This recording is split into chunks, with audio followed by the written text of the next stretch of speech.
에베소서 6장 4절 말씀입니다. 또 아비들아 너희 자녀를 노엽게 하지 말고 오직 주의 교양과 훈계로 양육하라. 오직 주의 교양과 훈계로 양육하라. 같이 기도하고 하나님 말씀 듣겠습니다. 하나님 아버지 감사합니다. 오늘도 귀한 은혜 안에서 하나님 앞에 예배할 수 있도록 우리에게 은혜를 베풀어 주셔서 감사합니다. 하나님을 예배하올 때에 하나님께 영광을 돌려드리는 귀한 시간이 되게 하시고 우리에게는 하나님의 귀하신 생명의 말씀을 경험하며 깨닫고 마음에 확증하고 우리의 삶의 원리로 삼아 하나님을 기쁘시게 하며 하나님을 영화롭게 하는 삶을 살아가기에 부족함이 없는 주의 진리의 말씀이 되게 하여 주옵소서. 성령께서 우리 가운데 운행하옵소서. 성령께서 깨닫게 하시고 성령께서 듣게 하시고 성령께서 믿게 하시고 성령께서 확신시켜 주셔서 하나님의 거룩한 진리의 말씀, 살았고 운동력 있는 하나님의 말씀이 우리의 영혼 안에 우리의 역동적으로 역사하여 하나님 앞에 합당한 삶의 모습으로 나아가기에 부족함이 없도록 도와주옵소서. 부족하고 약한 종입니다. 종을 주관하시고 하나님께서 사용하사 하나님의 거룩한 진리를 밝히 드러내시고 적용시켜 주옵소서. 성령의 역사하심을 찬송하오며 살아계시고 역사하신 우리 주 예수 그리스도의 이름으로 기도 올려드리옵나이다. 아멘. 기독교 자녀 양육에 관한 두 번째 시간인데요. 우리는 지금 기독교 자녀 양육의 원리를 살펴보고 있습니다. 지난 시간에는 소극적인 원리를 살펴보았습니다. 그것은 무엇이냐면 자녀를 노엽게 하지 말라라는 교훈이었습니다.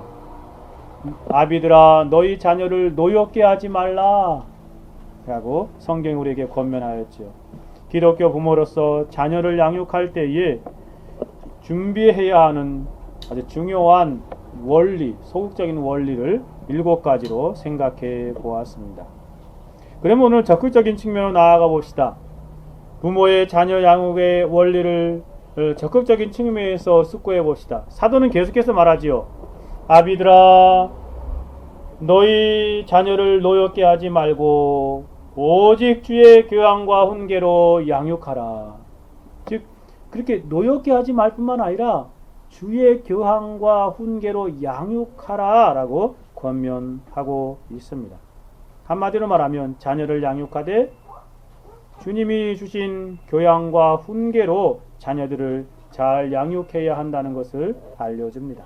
이러한 주님의 권면을 살펴보면서 기독교 자녀 양육의 적극적인 원리를 한번 생각해 보자. 첫 번째로 부모는 자녀를 양육할 책무가 있다는 것입니다.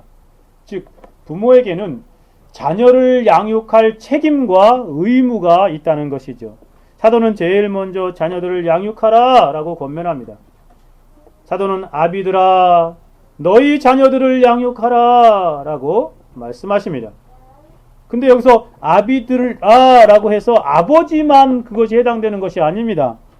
아버지만을 말하는 것이 아니죠. 어머니도 포함되어 있는 아비들임을 우리는 이해해야 합니다. 부모가 자녀들을 양육해야 한다는 것이죠. 어느 한 사람에게만 맡겨질 것이 아니라 부모가 함께 중요한 책임과 의무를 감당해야 하는 것이죠. 자녀 양육은 부모 모두에게 주어진 중요한 책무인 것이죠. 윌리엄 핸드릭스는 이렇게 말합니다. 어미들을 포함하여서 아비들은 그들의 자녀에게 물질적인 음식뿐만 아니라 정신적, 영적 양식을 주며 기르고 자비롭게 양육해야 합니다 라고 가르쳐줍니다. 자녀들을 사랑스럽고 소중하게 양육해야 합니다 라고 말해줍니다. 사도는 자녀들을 양육하라고 권면하고 있습니다. 이 양육하라 라는 말은 성숙하도록 키워라 라는 말입니다. 성숙하기까지 먹이고 기르라 라는 의미이지요. 부모들을 향한 하나님의 권면의 말씀, 우리는 부모된 사람들의 막중한 책임과 의무가 무엇인지를 알게 됩니다. 그것은 바로 자녀를 양육하는 것입니다. 이것은 구약에서부터 누누이 하나님께서 성도들에게 강조한 바가 이지 않습니까? 신명기 6장 4절에 내 자녀에게 부지런히 가르치며 집에 앉을 때든지 길에 행할 때든지 누웠을 때든지 일어날 때든지 이 말씀을 강론할 것이며 라고 말합니다. 그런가 하면 신명기 11장에 가서도 13절에서부터 이렇게 말합니다. 내가 오늘날 너에게 명한 나의 명령을 너희가 만일 청중하고 너희의 하나님 여호와를 사랑하여 마음을 다하고 성품을 다하여 섬기며 이라고 하면서 거기에 놀라운 그런 약속된 복들을 말씀하신 다음에 19절로 가면 이렇게 말합니다. 또 그것을 너희 자녀에게 가르치며 너희 자신들 뿐만 아니라 하나님을 사랑하며 그렇게 살아가고 하나님의 말씀을 따라 순종한 삶을 살면 너희 자녀를 그렇게 가르치며 라고 말합니다. 집에 앉았을 때에든지 길에 행할 때에든지 누웠을 때에든지 일어날 때에든지 이 말씀을 강론하고 또 내 집 문설주와 바깥문에 기록하라. 그리하면 여호와께서 너희 열조에게 주려 맹세하신 땅에서 너희의 날과 너희 자녀의 날이 많아서 하늘의 땅을 덮는 날의 장구함 같으리라 라고 표현하죠. 정말 그렇습니다. 하나님의 백성들에게 주어진 중요한 의무가 책무가 바로 자녀를 잘 양육하는 것입니다. 지혜자는 실제로 하나님께서 성도들에게 말씀하시는 방식으로 자신의 자녀들에게 이렇게 권면하고 있습니다. 잠언 3장 1절 6절 내 아들아 나의 법을 잊어버리지 말고 내 마음으로 나의 명령을 지키라 라고 말하면서 자기 자녀들에게 실제로 가르치는 모습을 표현해 주고 있습니다. 내가 하나님과 사람 앞에서 은총과 귀중히 여김을 받으리라. 너는 마음을 다하여 여호와를 의뢰하고 내 명철을 의지하지 말라. 너는 범사에 그를 인정하라. 그리하면 내 길을 지도하시리라 라고 그렇게 자녀들에게 가르치는 모습을 표현해 주고 있습니다. 참으로 그렇습니다. 우리는 어릴 때부터 우리에게 맡겨진 자녀들을 잘 양육할 책무가 있는 것입니다. 디모데를 양육했던 그런 어머니와 외조모 그렇게 우리도 자녀들을 하나님 앞에서 잘 양육해야 하는 것입니다. 진실로 그렇습니다. 이와 같이 자녀 양육은 부모에게 주어진 중요한 책무입니다. 이것을 다르게 생각해 보면 자녀 양육은 가정에서 부모로부터 이루어져야 한다는 것을 알려줍니다. 오늘날처럼 이 점이 강조되어야 할 시대가 없다고 하겠습니다. 자녀 양육을 유치원이나 어린이집이나 학교가 해주는 것이 아님을 알아야 합니다. 자녀 양육은 선생들에게만 이름에서도 안 되는 것입니다. 그분들은 양육하는 사람이 아니라 돌보는 분들이며 가르치는 분들에 불과하죠.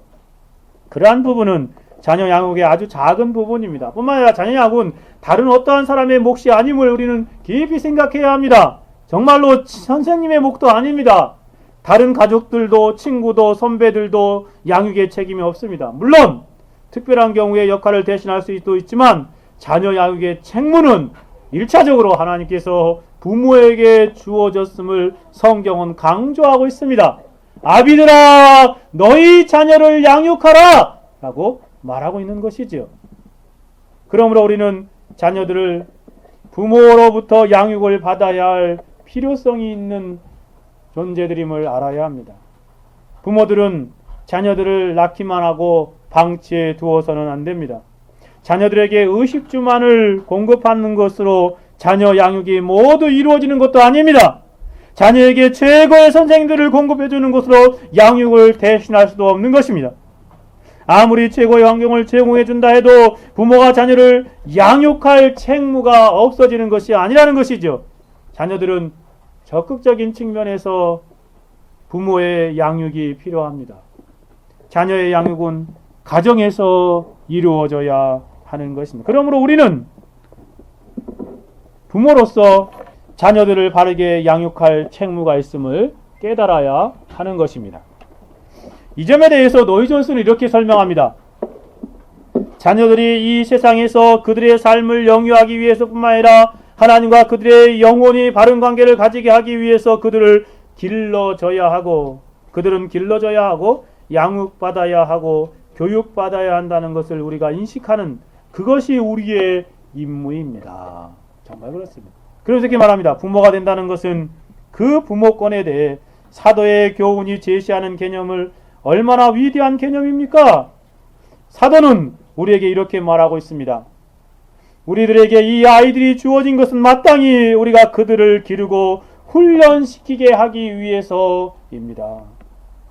사도의 권면을 이행하려면 잠시 기대에 앉아서 우리가 무엇을 해야 할지 숙고해 보아야 합니다. 자녀가 생길 때 우리는 자녀에게 이렇게 다짐해야 합니다. 우리는 이 영혼의 안내자요 보호자다. 그 얼마나 무서운 책임입니까? 라고 권면하고 있습니다. 정말 그렇습니다. 자녀를 양육할 책임은 부모에게 있는 것입니다. 진정 그렇습니다. 부모로서 자녀들을 양육할 막중한 책임은 한편으로 놀라운 특권이지만 한편으로는 두렵고 떨리는 책무이지 않습니까? 노이 존스는 자녀의 양육의 막중한 책무가 부모에게 있음을 상기시키면서 실제시키면서 오늘날의 모습을 지적하더라고요. 그때나 오늘이나 다를 거가 없는 것 같아요. 이렇게 말합니다. 자녀 양육은 가정에서 부모들에 의해서 이루어져야 합니다. 그것은 성경을 통해 내내 강조되고 있습니다. 그것은 학교로 넘겨버릴 문제가 아닙니다. 아무리 학교가 훌륭하다고 해도 그렇습니다. 그것은 부모들의 제1차적이고 가장 진수가 되는 의무입니다. 그것은 부모들의 책임인 것입니다. 또한 기숙사 제도 학교, 즉 자녀들을 그런 제도적인 생활에 일임하여 보내는 것이 옳은 것입니까? 그 노이 존스 목사는 당시에 그한 기숙사 애들을 맡기는 부분에 대해서 성경적인 관점이 아님을 지적하고 있는 것입니다. 그들이 가정을 떠나서 거기서 매년 반년 이상을 가정만이 줄 수 있는 그 고유한 영향을 받지 못하고 생활하게 되는 것은 옳은 것입니까? 그렇지 않다는 것이에요. 그것이 성경적인 교훈과 조화될 수 있겠습니까? 그렇지 않다는 것이죠. 문제는 긴박합니다. 정말 그렇습니다. 자녀는 가정에서 부모에 통하여 양육받아야 하는 것입니다. 이걸 성경의 가르침이에요. 어느 곳에서도 대신해 줄 수 없어요. 조엘 비키가 2003년도에 한국에 방문하여 세미나를 시작했었는데요. 그때 인도할 때 그분이 한 그 강의 가운데 제게 아주 인상적인 것이 있었어요. 그것이 뭐냐면 자신이 속한 화란 개혁주의 전통을 있는 교회에서는요, 자녀 양육을 하는데 이 트라이앵글, 삼각형을 이렇게 설명하면 이렇게 쓰더라고요. 이 자녀가 가운데 있다면 이 자녀를 양육할 때 이 삼각형이 잘 이루어져 있다고 이렇게 자랑을 하더라고요. 그래서 뭐라 말하냐면은 이 한 명의 자녀를 양육하기 위해서 이 삼각형의 세변과 같은 것이 필요한데 이들 기관은 서로 협력하여 신자의 자녀들을 훈련시켜야 하고 양육해야 한다라고 말합니다. 그러면서 그분이 말하는 뭐라고 이럽니다. 무엇보다도 이 신자의 가정이 삼각형의 밑변입니다. 그렇죠? 밑변이다. 밑변을 지지하고 있어야 된다는 것이에요. 가정에서 자녀 교육을 그렇게 밑거름을 세워야 된다는 것입니다. 그리고 한쪽 변은 뭐예요? 교회이고 또 다른 쪽은 학교입니다. 그래서 이렇게 자녀 교육이 트라이앵글로 이루어지는 것을 설명하죠. 그러면서 자기가 화랑 개혁주의 계통에 있는 그 교회에서 실제로 하고 있는 그러한 것들을 우리에게 설명해 주는 것을 보았습니다. 너무나 부러웠습니다. 가정에서 개혁주의 전통으로 자녀들을 잘 양육하죠. 부모가. 학교도요, 교회에서 세운 것 같아요. 그래서 그 화랑 개혁주의 계통에 있는 그런 신실한 믿음의 선생님들을 세워가지고 그 아이들을 학교에서도 신앙적으로 양육을 하더라고요. 교회에서는 물론이고요. 이렇게 자녀 양육이 잘 이루어짐을 말하고 있습니다. 그러면서 이렇게 말합니다. 그러나 궁극적인 자녀 양육의 책임은 부모에게 있습니다. 누구에게 있다고요? 부모에게 있습니다. 자녀를 돌보고 양육하는 일은 교회나 학교, 또 청소년 전문단체나 보호모에게 맡긴다고 해도 부모는 그들이 배우는 모든 것을 책임져야 합니다. 기독교인의 가정은 자녀 양육의 근간입니다. 뿌리라는 것이에요. 가정은 사회의 기반 단위입니다. 교회와 사회에서 생활하는데 반드시 필요한 교훈과 기술은 주로 가정에서 습득되어져야 하는 것입니다.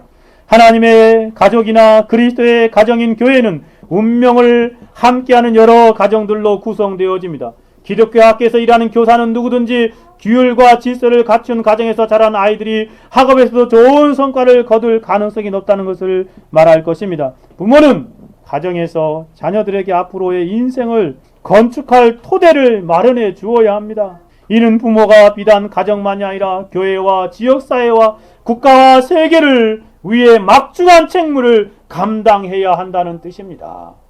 정말 그렇습니다. 자녀를 부모가 가정에서 잘 양육하는 것은 그 가정뿐만 아니라 나라와 민족과 세계의 막중한 책임이라는 것입니다.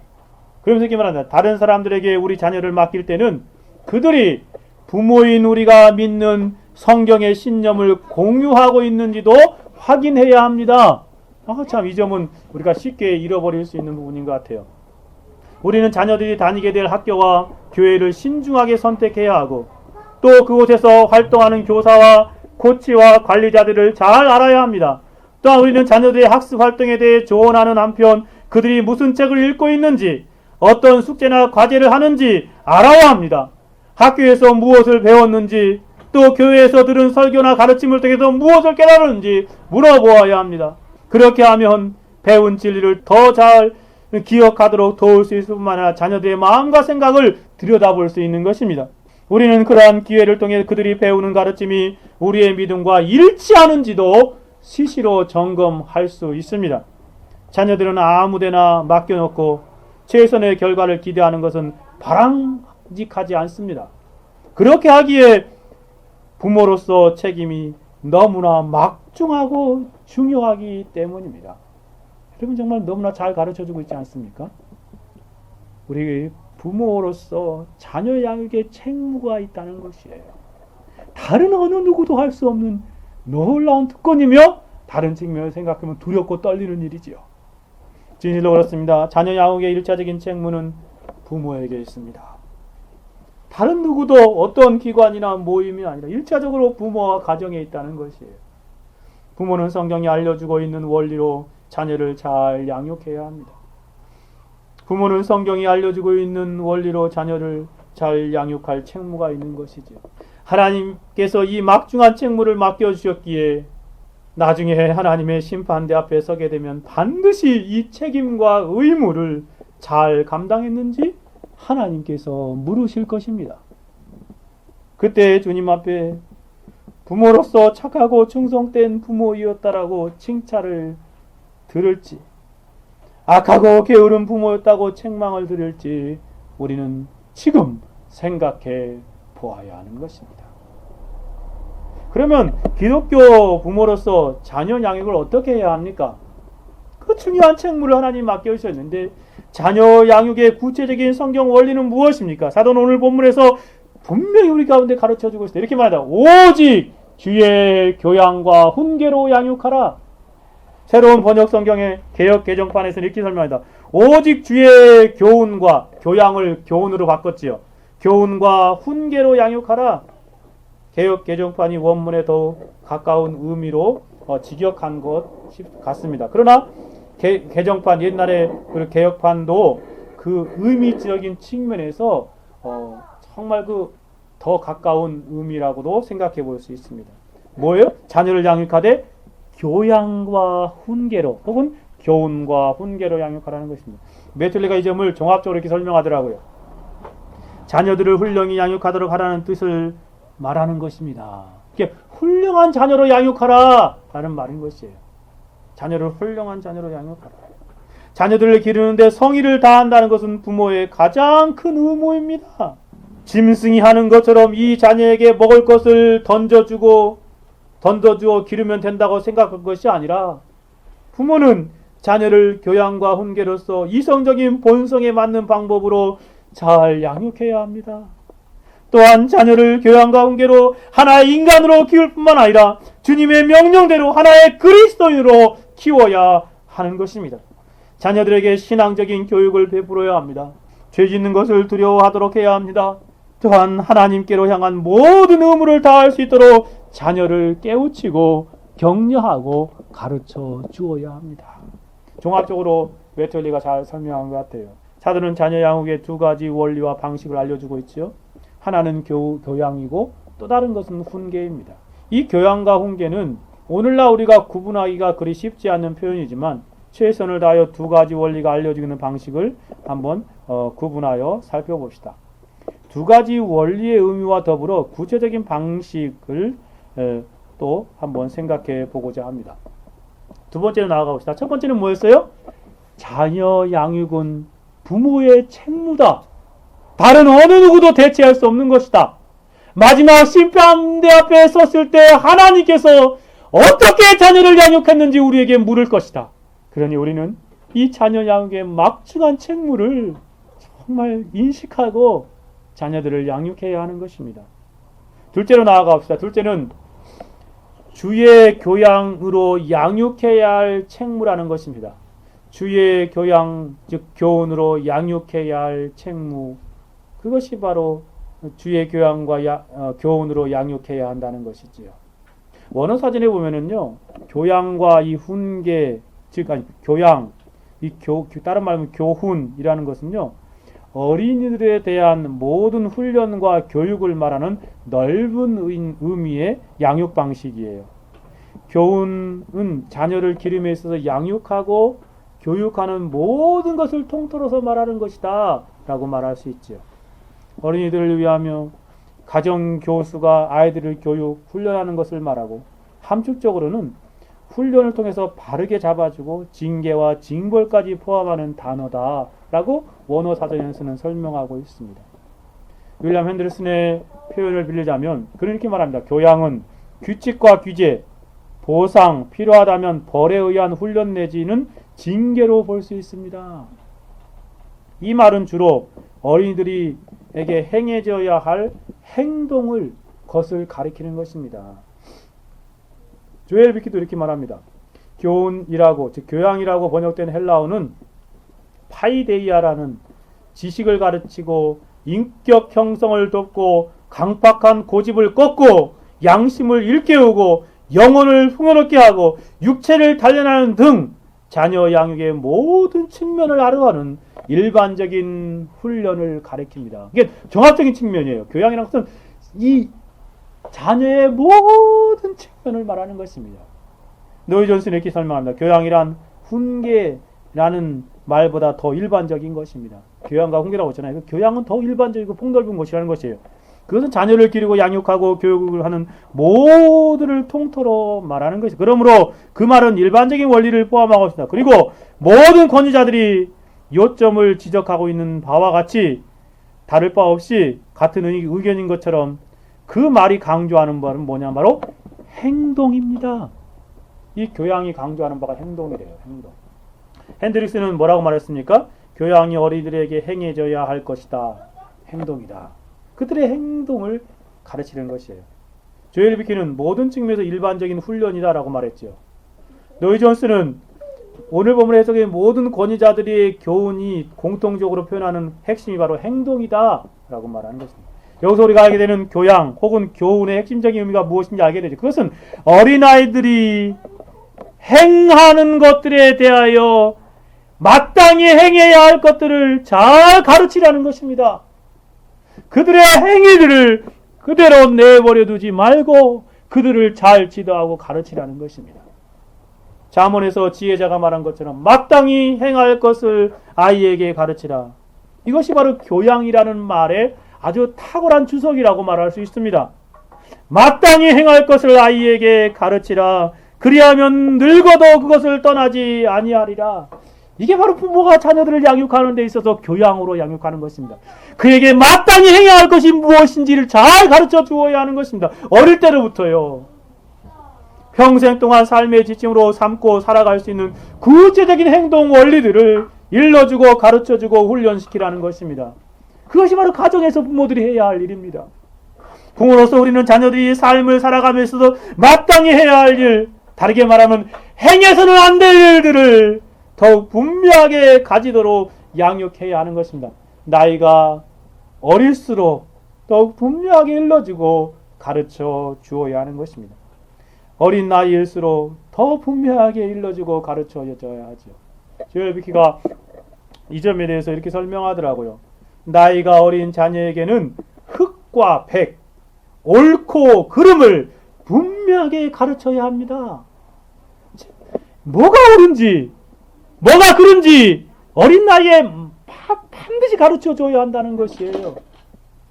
물론 자녀들이 10대가 되면 삶이 회색빛으로 보이기 시작합니다. 정말 그렇죠. 예, 이것도 아니고 저것도 아니고 중간으로 보이기 시작해요. 왜냐하면 성인들의 세계는 무엇이 흙이고 백인지 구분하기 어려운 경우가 종종 있기 때문에 그렇습니다. 그러나 나이가 어린 자녀들의 경우에는 도덕적, 영적, 윤리적으로 옳은 것, 그릇된 것을 명확하게 가르쳐 주어야 합니다. 나이가 들수록 문제가 더 복잡해지는 양상을 띠기 때문에 어릴 때일수록 그것을 분명하게 지도하고 가르쳐 줘야 한다는 것이에요. 그런 교육을 시도하기가 점점 어려워질 것을 미리 알고 어릴 때 가르쳐 주란 말이에요. 그러면요, 그 아이가 늙어서도 그것을 떠나지 아니에요. 영적인 측면에서 어린 아이들에게 예배 드리는 거 잘 가르쳐야 되죠. 그렇죠? 기도하는 거, 성경 읽는 거, 하나님을 섬기고 살아가는 거, 그런 것들, 실제적인 행동들을 잘 지도해야 하는 것입니다. 마땅히 행할 것을 어려서 잘 가르쳐주는 것이 바로 교양이라는 말을 해석한 것이라고 말할 수 있다는 것입니다. 그런가 하면 리차드 백스터가 그 거룩한 자녀를 양육할 동기를 부모들에게 8가지를 주더라고요. 그분에서 4번째 동기가 뭔지 아십니까? 이렇게 말합니다. 어릴 적 받은 양육이 그들의 평생에 미치는 영향은 막대합니다. 정말 그렇습니다. 어릴 때 받은 그 양육이요, 그들의 삶에 평생을 좌우하는 것이에요. 심지어 세상 사람은 그렇게 말하죠. 유치원 때 모든 것을 다 배운다고. 그러죠? 이 어릴 때 얼마나 중요합니까? 그러니 마땅히 할 것을 그때 가르쳐 줘야 하는 것입니다. 본성과 은혜 외에 어려서 받은 양육만큼 지배적인 영향을 발휘하는 것도 없습니다. 즉, 인간의 본성은요, 정말 그 사람의 전적인 삶을 주관하잖아요. 그리고 하나님께서 은혜를 주시면 그 은혜가 그 영혼을 지배하여서 경건하고 거룩한 삶을 살게 만들어요. 근데 또 다른 것이 있는데 그것이 무엇이냐면 바로 어릴 때 받은 양육이라는 것이에요. 그러니까 천주교 같은 데서는 그런 말을 하잖아요. 6살짜리 아이를 우리 천주교 교회에 맡겨보라. 그러면 평생 신실한 천주교 신자로 살게 하겠다. 무서운 이야기잖아요. 정말 두려운 이야기거든요. 근데 천주교는 그렇게 해요, 진짜. 왜요?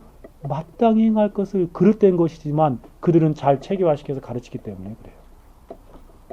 우리도 정말 마땅히 행할 것이 무엇인지 아이들에게 교양을 가르쳐야 하는 것입니다. 리차드 백스터는 계속 얘기 말합니다. 바른 신앙교육으로 자녀들의 마음을 먼저 하나님께로 돌이키게 하면 지금 제가 차지하고 있는 모든 자리에 경건이 자리 잡게 될 것입니다. 무슨 말이냐면 그 영혼 안에 죄가 자리 잡고 있는데 그 바른 신앙교육을 하면 그 자리에 죄 대신 경건이 자리 잡게 된다는 것이에요. 마땅히 행할 것을 아이에게 가르치라. 그러면 늙어도 그것을 떠나지 않아. 자녀들은 어렸을 때 부모 밑에서 자라면서 배운 말을 평생 사용하기 때문에 처음 가진 생각과 습관을 쉽게 바꾸지 못합니다. 정말 그렇습니다. 그러니 어린 나이에 그들의 마땅히 행할 것을 잘 지도해야 합니다. 그것이 바로 교양으로 양육하라는 것이에요. 이러한 측면에서 부모는 어린 자녀들의 일관성 있게 행함의 본을 보임으로 양육해야 하는 필요성도 있습니다. 먼저 부모가 옳고 그른 것이 무엇인지 잘 알아야 되겠지요. 성경이 말하는 바 옳고 그른 것이 무엇인지 잘 알아야 되는 것입니다. 그리고 또 정말 이 세상의 통념적인 측면에서도 많이 이석되어져 있는 그러한 가치 판단의 기준, 그런 것들에 현혹되지 말고 다른 판단과 가치로 자녀들에게 양육할 필요. 부모가 먼저 그래야 하지요. 성경이 말하고 계시는 성경이 말하고 있는 죄악이 무엇인지 분명하게 가르쳐 주어야 합니다. 동시에 성경이 말하고 권장하는 선한 일이 무엇인지 아이들에게 어릴 때부터 잘 가르쳐 주어야 하는 것입니다. 그것이 바로 교양으로 양육하는 거예요. 두 번째 나가봅시다. 크게 세 번째인데요. 주의 훈계로 양육해야 합니다. 첫 번째 방법은 교양이었지요. 두 번째는 뭐예요? 훈계다라고 말합니다. 이 교양과 비교해 볼 때 훈계라는 말은요, 좀 더 부드러운 방식으로 하는 것을 말해요. 그 양육하는 것에서부터, 부드럽게 이렇게 훈계하는 양육하는 것에서부터 더 진전된 징계, 즉 체벌까지도 포함하고 있는 강한 표현이기도 해요. 그래서 이 두 가지 측면을 생각해 볼 수 있어요. 훈계라는 말은 먼저는 부드러운 말로 훈계함으로 양육하라는 말씀입니다. 사도가 사용하고 있는 훈계란 일반적으로 말로서 구두로 하는 말에 의한 훈련이에요. 그들이 교훈이든지 징계이든지 격려이든지 말로 권면하는 것을 1차적으로 이 훈계가 의미하고 있어요. 우리가 누구를 훈계할 때 말로 하잖아요. 그렇죠?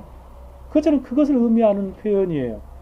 노이존스가 그래서 이렇게 설명합니다. 훈계는 말로 타이름을 언급하고 있습니다. 이렇게 타이르는 것, 이렇게 잘 타이르고 그에게 이렇게 말해주는 것이지요. 교양보다 일반적인 용어이며 자녀들을 위해서 하는 모든 일을 포함하고, 그러니까 이 교양과 구분되기가 참 어려운 표현이란 말이에요. 그럼에도 불구하고 특징이 하나 있는데 말로써 타이르는 것과 같은 것이다. 훈계라는 말은 말로 하는 것이라는데 더 강조점을 두는 것을 제외하고는 거의 교훈과 같은 의미입니다. 훈계는 두 가지 국면이 있습니다. 첫째는 일반적인 행위와 실제 행동으로 해야 할 일입니다. 둘째, 그에 더하여 용기의 말과 권면의 말과 꾸짖는 말과 책망의 말로 행해야 하는 훈계가 있는 것입니다. 삶으로 보여주는 훈계가 있고요. 또 말로써 이렇게 실제로 꾸짖고 책망하고 격려하고 권면하며 용서하고 그런 훈계가 있다는 것입니다. 사도는 이 모든 것들을 포함하고 있는 것입니다. 진실로 우리가 어떤 입장을 가르쳐주고 무엇이 옳고 그른가를 지적해주고 용기와 권면을 할 때 실제로 말로서 자녀에게 가르쳐야 할 모든 것을 포함하고 있는 말이 바로 훈계인 것입니다. 라고 표현하고 있습니다. 정말 그렇습니다. 그러니 아이들에게 정말 훈계로 잘 양육해야 할 책임이 있는 것입니다. 다음으로 이 훈계라는 말은 좀 더 강한 표현으로 부드러운 뿐만 아니라 강한 측면으로 죄를 지었을 때 징계로 훈계하라는 말씀도 있습니다. 죄를 지었을 때 매를 들으란 말이에요. 죄를 비키는 이렇게 말합니다. 훈계라는 번역된 헬라어는 누데시아인데 행위와 관련되어 있는 표현입니다. 즉 올바른 것을 행하도록 독려하고 착한 행동을 했을 때 상을 주고 잘못을 저질렀을 때 깨우쳐주고 죄를 지었을 때 적절한 체벌과 징벌을 하는 것을 뜻합니다. 이게 교양과 훈계가 그렇게 크게 구별을 안 되지만 크게 보면 이 체벌까지도 포함된 훈계를 말하는 것이에요. 그러면서 비키는 찰스 하치의 그런 말을 인용하면서 이렇게 설명합니다. 기독교는 유일한 참 종교입니다. 하나님은 그리스도 안에서 유일한 참 하나님이시기 때문에 가장 유익한 교육수단은 주님의 교훈과 훈계일 수밖에 없습니다. 주님이 규정하고 공급하는 것은 교훈과 훈련의 모든 과정의 근거로 삼음으로써 그분의 권위가 자녀들의 생각과 자녀들의 마음과 자녀들의 양심에 직접 영향을 미치게 해 주어야 합니다. 다른 훈계가 아니라 주님의 훈계라는 것이에요. 하나님의 말씀의 훈계가 그 자녀들의 삶과 양심과 마음에 영향을 미치도록 그렇게 가르치고 양육하라는 거예요. 아이들이 명백하게 잘못했을 경우에는 동일한 잘못을 범하지 않도록 매를 들어야 하는 것입니다. 징계해야 하는 것이죠. 먼저 기도하고 다음으로 왜 징계를 당하는지 충분히 이해시키고 징계에 대하여 동의를 얻은 이후에 최종적으로 징계를 실행해야 할 뿐만입니다. 그리고 가장 중요한 것은 기도로 마치고 자녀로 하여금 부모가 자신을 사랑하기에 자신을 징계했음을 상기시키게 하는 그런 방식으로 해야 한다는 것이에요. 이것처럼 성경은 주의 교양과 주의 훈계로 양육하라 라고 우리에게 잘 가르쳐 주고 있습니다. 그러면 마지막으로 주의 교양과 훈계로 양육하는 구체적인 모습은 무엇입니까? 두 가지로 생각해 볼 수 있는, 두 가지로 구분하여 생각해 보면, 먼저는요, 어떠한 측면에서 자녀들을 교양과 훈계로 양육해야 합니까? 어떠한 측면에서 우리가 자녀들을 주의 교양과 훈계로 양육해야 하는 것입니까?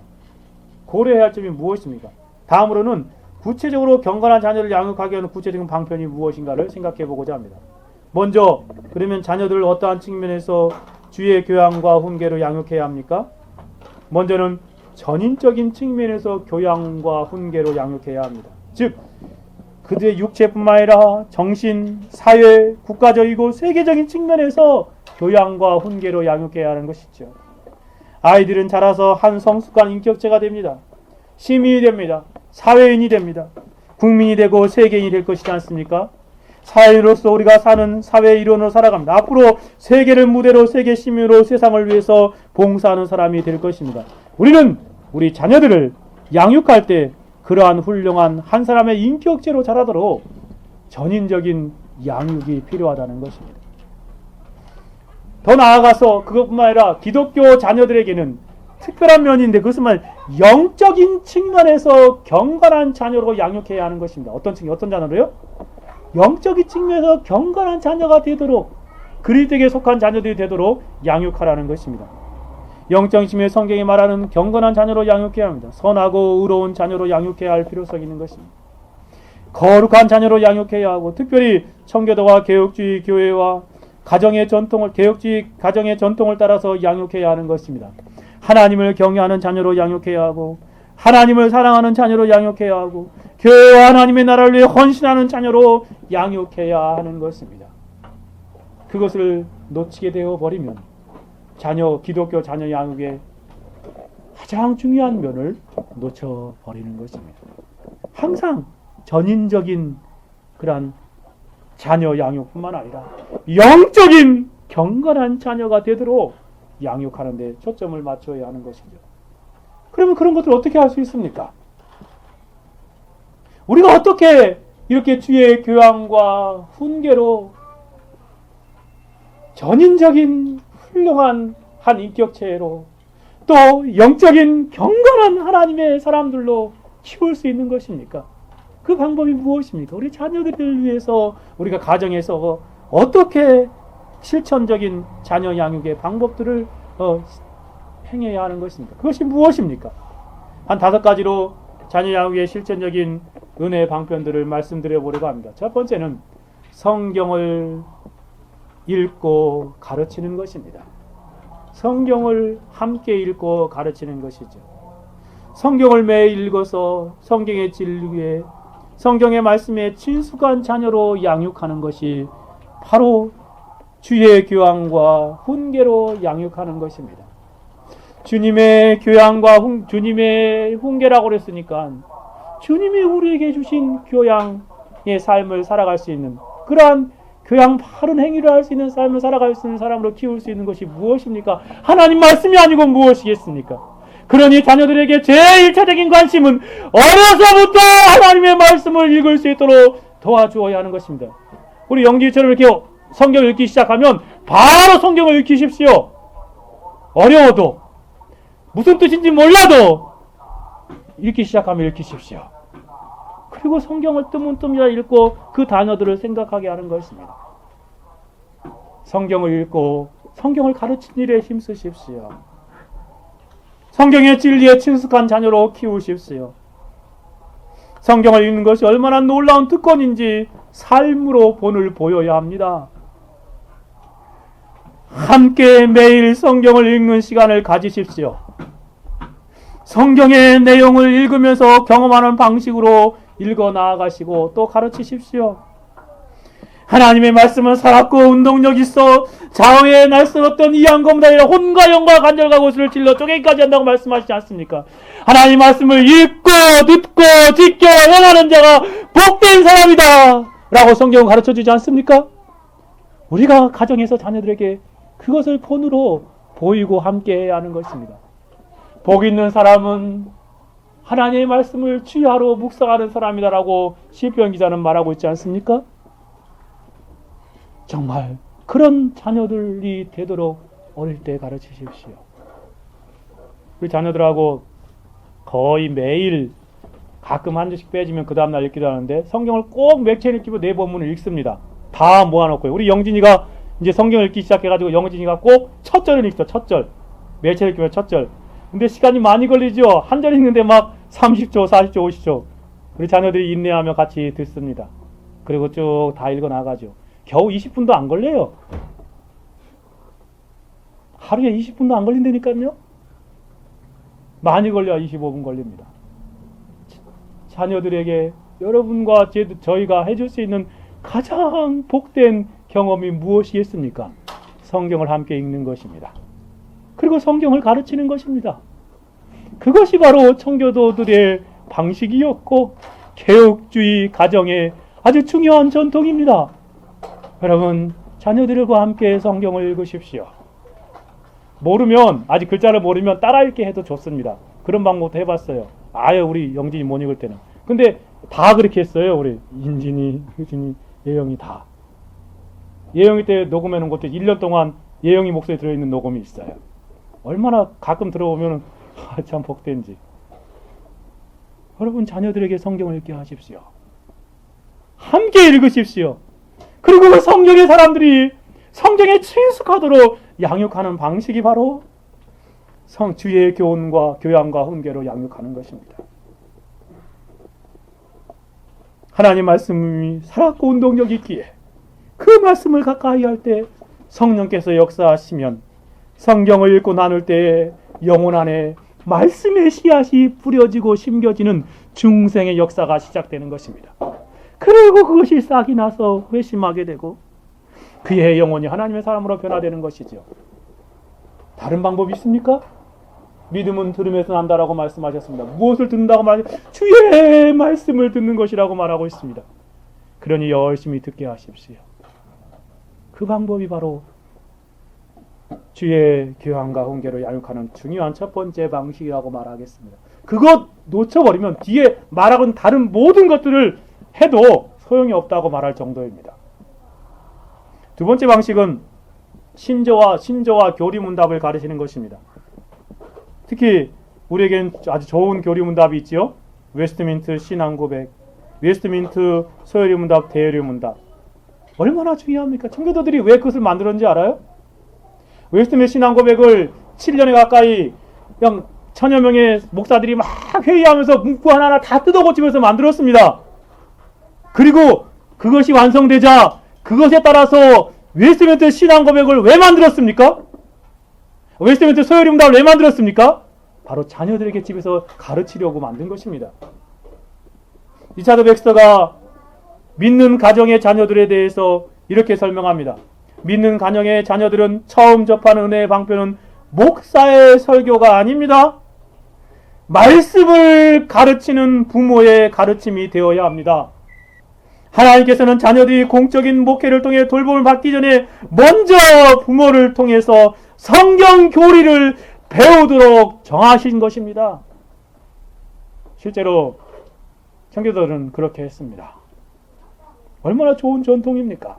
자녀들에게 뭐 이렇게 주일날 교리교육하면서 이렇게 한 문제씩 읽는데 자녀들과 같이 하십시오.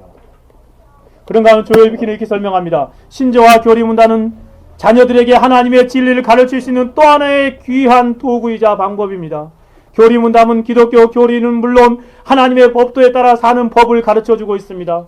또한 기도하는 법을 가르쳐줍니다. 그렇지 않습니까? 웨스트민스터 소요리문답에서도 거기에 어떻게 우리가 이 땅에서 하나님을 믿어야 될 거, 하나님 알아야 될 거 다 가르쳐주고 있죠. 또 어떻게 무엇이 죄인지 아주 어떤 것을 멀리해야 되는지 가르쳐주고 있잖아요. 그것만 잘 가르쳐도 자녀들이 어떻게 살아야 하는지 알게 되는 것입니다.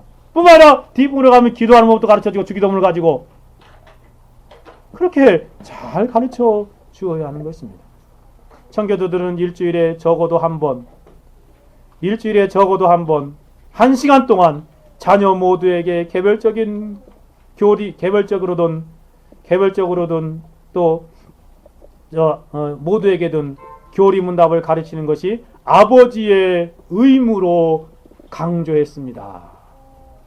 교회가 우리 자녀들에게 교리문답을 가르친다고 하더라도 우리는 가정 예배를 통해 교리문답을 또 가르쳐야 하는 것입니다.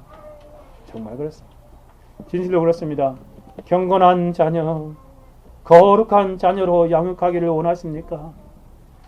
하나님이 보시기에 훌륭한 자녀로 양육하기를 원하십니까?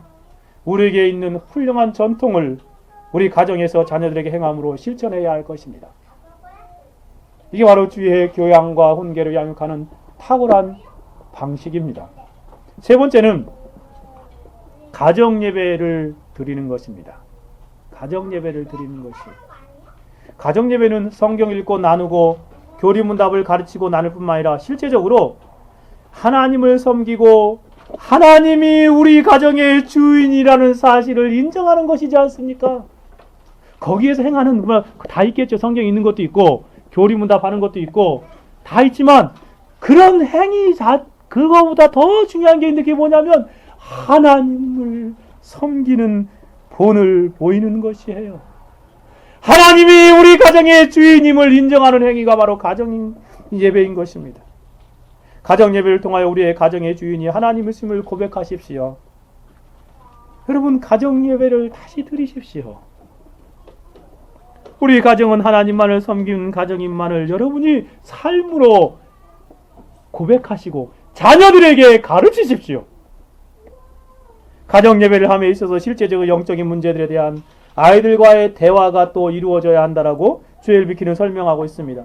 가정 예배는 성경의 진리를 나열하거나 교리문답을 읽는 것으로 그치지 마십시오. 자녀들에게 질문을 던져 대답을 유도하면서 하나님의 일에 관한 솔직히 대화를 나누셔야 합니다. 라고 설명하고 있습니다. 경건한 청교도 가정은 하루에 2번씩 가정 예배를 드렸대요. 참 엄청 힘든 일입니다. 그러나 우리가 그렇게 하지 못한다 할지라도 가정에서 태어난 자녀 중에서 경건한 자손으로 우리가 양육하기 위해서 이 가정 예배를 다시 한번 하나님 앞에 회복해야 되지 않겠습니까? 네 번째는 기도하는 법을 가르치는 것입니다. 함께 기도하고 또 기도하는 법을 잘 가르쳐야 하는 것이지요. 더불어 함께 시편으로 찬송함으로 아이들을 양육해야 합니다. 자녀들에게 부모가 먼저 기도로 본을 보이는 삶을 살아야 합니다. 가족이 함께 모여 하나님 앞에서 정직하고 진솔하게 기도함으로 자녀들을 양육해야 하는 것이죠. 저도 일주일에 적어도 한 번은 이 가족들 다 모아놓고 같이 기도하거든요. 제가 아이들하고 기도하다 보니까 아이들이 어떻게 기도할까 고민을 많이 했어요. 그래가지고 하는 방법이 처음에는 그렇게 해봤어요. 돌아가면서 한마디 다 하게 하려고 어린 저 영진이도 꼭 한 가지씩 돌아가면서 기도합니다. 처음에는 그렇게 했죠. 시간이 너무 많이 걸리더라고. 두 번째는 두 가지씩, 세 번째는 3가지씩, 네 번째는 4가지씩, 5가지, 10가지씩 해보니까 1시간 가더라고. 주제를 주고요. 몇 가지 주제들을 주고.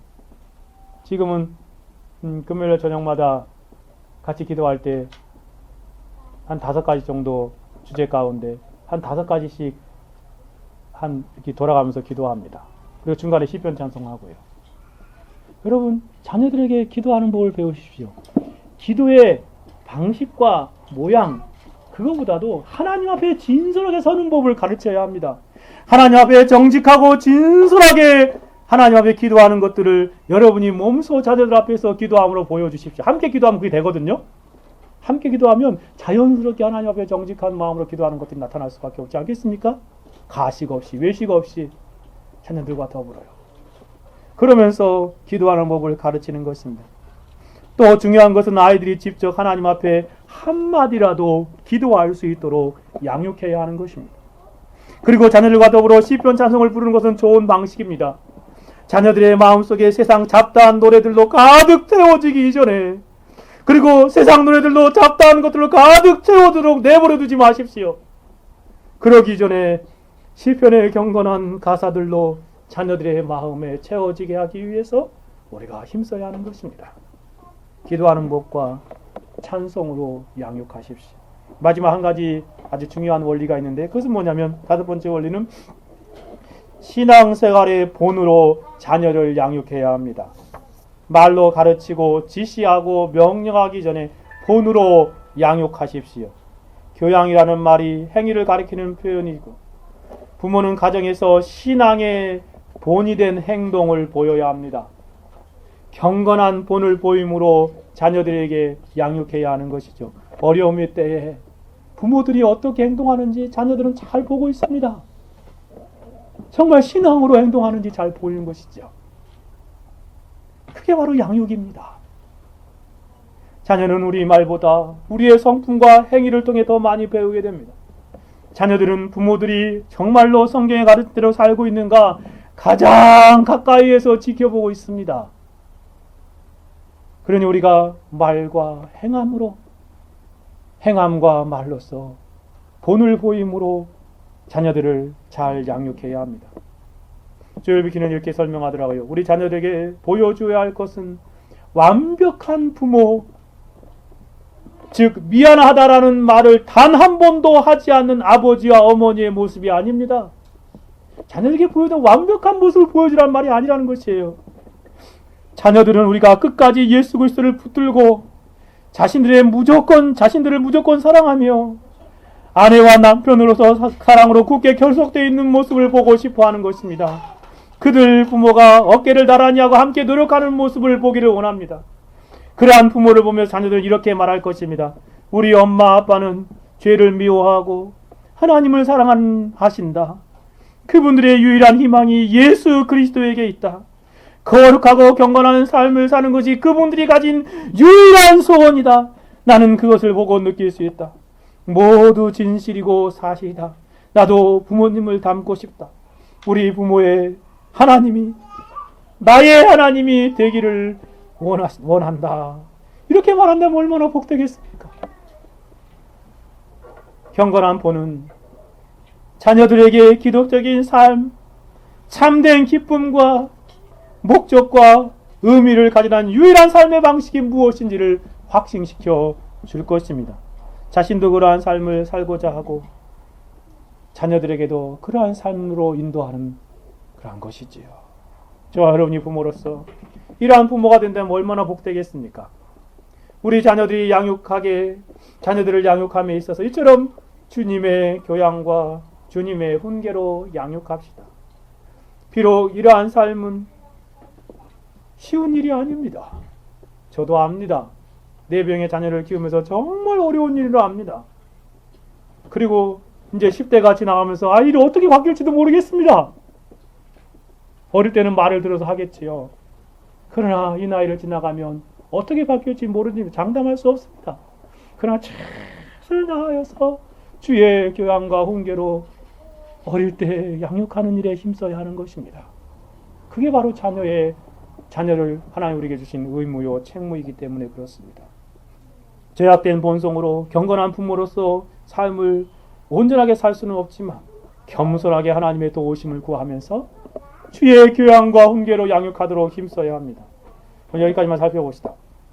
오늘 저는 기독교 부모로서 자녀를 양육함에 있어 적극적이고 긍정적인 측면을 숙고해 보았습니다. 그것은 뭐예요?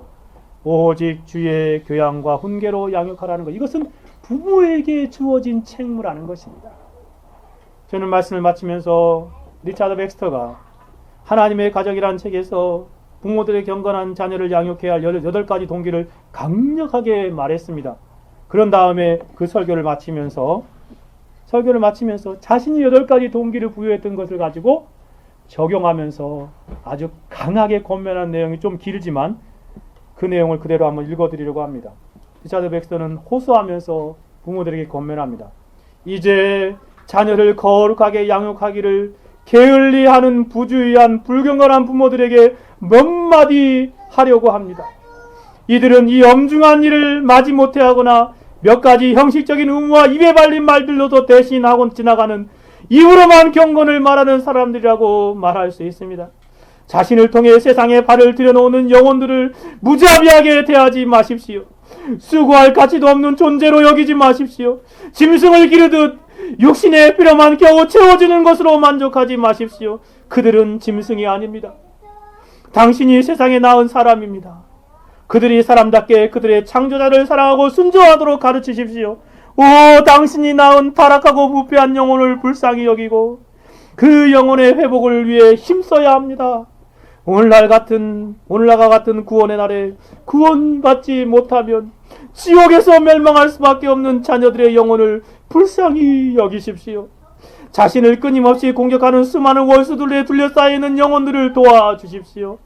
넘어야 할 수많은 유혹도 있고 극복해야 할 수많은 어려움도 있고 극렬한 심판을 앞두고 있는 자녀의 영혼들을 도와주십시오. 너무나 연약하고 쉽게 속고 넘어지기 쉬운 자녀의 영혼들을 도와주십시오. 죄가 그들의 마음을 굳어지게 하고 은혜가 그들을 떠나고 그들의 마음에 사탄이 강한 군대로 자리하기 전에 부모로서 이 점을 가진 당신이 도와주셔야 합니다. 너무 자라서 당신의 도움을 멸시하기 전에 아직 가르칠 만할 때에 그들을 도와주십시오. 아직 당신 품에 있고 기회가 있을 때 그들을 도와주십시오. 해마다 자녀들의 육신적인 필요를 채워주는 것은 전혀 힘들지 않게 느끼지 않습니까? 제발 그들의 영혼에게 못할 짓을 하지 마십시오. 그들을 사단에게 맥없이 내어주지 마십시오. 그들이 가게 될 지옥도 아랑곳하지 않는 불근건한 부모가 되지 마십시오. 자녀 중 누가 멸망을 당한다 해도 그것이 그들의 유익을 위한 일이라고 일을 하면 온갖 일을 마다하지 말아야 할 부모 때문이어서는 안 됩니다. 자녀들의 영혼을 멸망시키는 것은 사단의 할 일입니다. 그들의 부모가 할 일은 아니지 않습니까? 그리스도와 더불어 영혼 구원을 위해 힘쓰는 것이 얼마나 행복한 일인지 기억하십시오. 목사가 하는 일들을 행복하고 영예로운 일이라고 생각합니다. 맞습니다. 그리스도를 섬기는 최고로 고상한 일이기 때문에 그렇습니다. 그 사실을 모르지 않는다면 자기 자녀를 위해서 여러분이 부모로서 어떤 목사도 할 수 없는 일, 당신이 할 수 있는 일이 있음을 기억하십시오. 가정은 바로 당신의 설교 장소입니다. 하나님께서 당신이 바로 여기서 가족을 거룩하게 양육하도록 하셨습니다. 당신에게 맡겨진 사람들이 목사의 회중보다 작을 수 있습니다. 목사는 교구에 흩어진 많은 영혼들을 보려 한 지붕 아래 사는 가족들을 가르치고 돌보느니 너무 크게 다가옵니다. 영혼들을 소홀히 여기는 불쌍한 목사를 비판하면서 정작 자신은 자녀들의 영혼을 배반하는 부모인 것을 모른단 말입니까? 하나님께서 이 땅에 속한 은사들을 주신다면 그것을 주의해서 사용하십시오. 나중에 자기에게 맡겨진 모든 것에 대해 결산을 해야 하기 때문에 그렇습니다. 하나님께서 영혼들을 맡겨주셨는데 그것이 자녀의 영혼이라면 어떻게 그 영혼을 소홀히 할 수 있겠습니까? 한 왕이 가정을 잘 다스리고 가정을 바르게 가르치는 것을 법으로 금한다면 그 왕을 인간성도 없는 불경하는 괴물로 여기지 않겠습니까? 자녀들의 영혼을 팔아먹고 온 세상의 신앙을 말살시키려고 하는 사단과 같은 박해자가 나타났다고 목전껏 외칠 것입니다. 그러나 그렇게 못하도록 당신을 막거나 불경건하고 비인간적이라고 비난하는 사람들이 없으면 당신은 얼마나 쉽게 이런 의무를 소홀히 여기는지 모릅니다. 얼마나 위선적이고 맹목적이고 편파적입니까? 누가 잠잠하라고 하면 자기를 박해한다고 야단을 피우면서 자기가 게을러 힘쓰지 않고 침묵하는 일 문제 삼지 않는 목사와 같습니다. 당신이 마땅히 해야 할 일은 누가 못하게 하고 억압하는 것을 싫습니다. 당연히 해야 할 의무들이 있는데 그 일을 회피하는 사람이 보기 싫습니다. 그렇다면 당신의 자녀들을 위해 마땅히 힘써야 할 일들을 회피하지 마십시오. 자녀들의 영혼을 사랑한다면, 교회가 행복하고 사회가 안녕을 유지하기를 바란다면, 그리스도의 뜻이 이루어지고 그분의 영광이 높아지기를 바란다면, 지금 누리는 평강은 물론 영원한 평강을 사랑한다면 자녀 양육을 절대 피하지 마십시오. 당신이 부지런히 노력해서 막을 수 있다면 이 땅에서 사단의 종로로 타다가 영원한 지옥불에 들어가도록 자녀들을 방치하시지 마십시오. 모든 것이 부모인 당신 때문입니다. 당신이 부모로서 부지런히 가르치고 잘 돌보고 잘못을 고쳐주는 역할을 했다면 그렇게까지는 되지 않았을 것이다 라는 양심의 자책하는 원망을 듣지 않으려거든 말입니다. 자기 밭은 제초도 하고 갈아엎기도 하지 않습니까? 땅과 가축에는 공을 들이면서 어찌 자녀의 영혼을 돌보는 일을 위해서는 땀을 흘리지 않습니까? 자녀들이 제멋대로 자라도록 놔두면 나중에 어떤 모습이 될까요? 무지하고 경박하고 무례한 짐승과 같은 삶을 살지 않겠습니까? 경건한 부모는, 불경건한 부모들은 세상에 얼마나 큰 재앙을 불러오는지요. 무지와 이기심, 음란과 악독, 지혜와 자기 부인, 경건과 성김과 정의와 절제를 몰아내고 홍수와 같이 온 지면을 뒤덮고 있습니다. 이제 이 아름다운 덕 자체의 가치 때문에 그것을 사랑하고 악한 길을 버리면 많은 것을 빼앗길 것을 알면서도 하나님이 상 주시기를 바라고 우직하게 그 길을 가는 잘 드러나지 않는 겸손한 소수의 가슴에만 남아있을 뿐입니다. 자녀를 악하게 길러내는 것은 곧 세상을 타락시켜 사단에게 내주고 지옥과 같이 만드는 지름길입니다.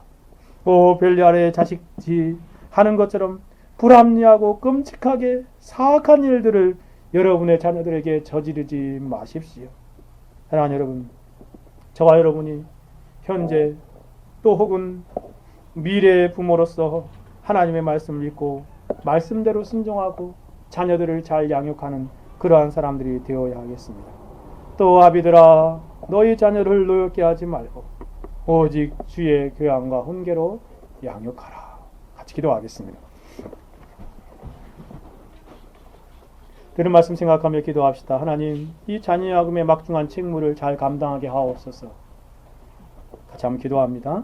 그렇지 못했다면 회개하고 다시 한번 하나님 앞에 정말 자녀 양육의 이 복된 책무를 잘 감당하게 하시고 도와주시기 위해서 기도합시다. 같이 한번 기도합니다.